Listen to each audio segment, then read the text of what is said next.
What is up, everyone? This is one of those small annoyances to having a greenhouse system that's had different types of tanks in it for a really long time. Can you see this little river forming on my floor?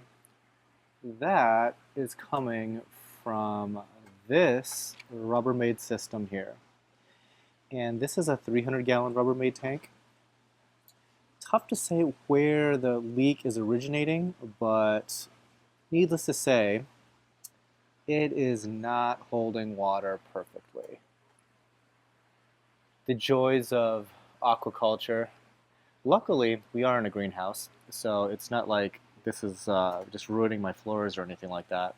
But it is always kind of an annoying thing to have happen. I've actually had 3 of these Rubbermaid stock tanks now that have leaked. And that's really kind of uncommon because these guys here, I mean, are really rigid. You can practically stand on the edge of these things. But somewhere in here, this guy, I'm pretty sure, is the culprit. And that's also kind of the other confusing thing. It could be any number of tanks because our 1,000-gallon systems have several different types of things going on. It's got 2 of these Rubbermaid stock tanks. It's got a 150 utility tub, and it's got several glass aquariums. So it really could be any of them, but I'm pretty sure it's this 300-gallon guy here. So you're probably wondering, what am I going to do about this? And normally I would be looking to empty this 300-gallon out and replace it with a different tank. But in this case, I mean, I don't know, lazy as it sounds, I'm probably not going to be doing much of anything because this is like a pretty small leak, all things considered, and I'm going to be looking to upgrade other things, so I guess I'm just kind of diverting my funds towards that in the time being. But I guess, again, it's the beauty of working in a greenhouse. You kind of don't have to worry about every little leak, but there's always that risk that this leak is going to get bigger, and at that point, yeah, this 300-gallon tank is going to have to leave. Now, if we do decide that it is time that we have to take everything out, that might be a good thing for you guys because we might just do a flash sale where pretty much all of the corals in here have to go real quick so that we can actually unhook everything.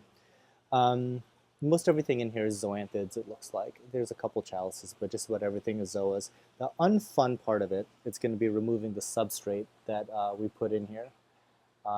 That's going to take hours and hours and hours of scooping and siphoning. Okay, first off, I'd like to say thank you to the Patreon crowd. So Patreon is kind of a donation site for YouTube creators. I'll just list their names off to the side here. These guys have donated at the $5 level, and so they get a shout out both on these little quick vlogs as well as the live show. Speaking of the live show, the next one is actually coming right up here. It's coming up on October 1st. It'll be happening at 2 p.m. Eastern, and you might see some people scurrying around back and forth behind me, and we're picking at our corals for that event.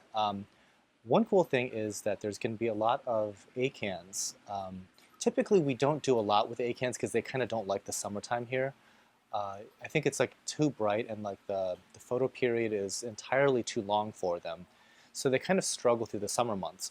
However, one of our importers got in a whole bunch of really nice rainbow acans that were actually aquacultured off in Australia, and they're actually sent as frags from Australia. And that's really uncommon because most of the time they just send over big, huge colonies, and either it's fragged up again at the wholesale level or it's fragged up again at the retail level, but it's almost never done at the collector level. So it's kind of a nice thing to start seeing from the industry in general, that more places are going to aquaculture.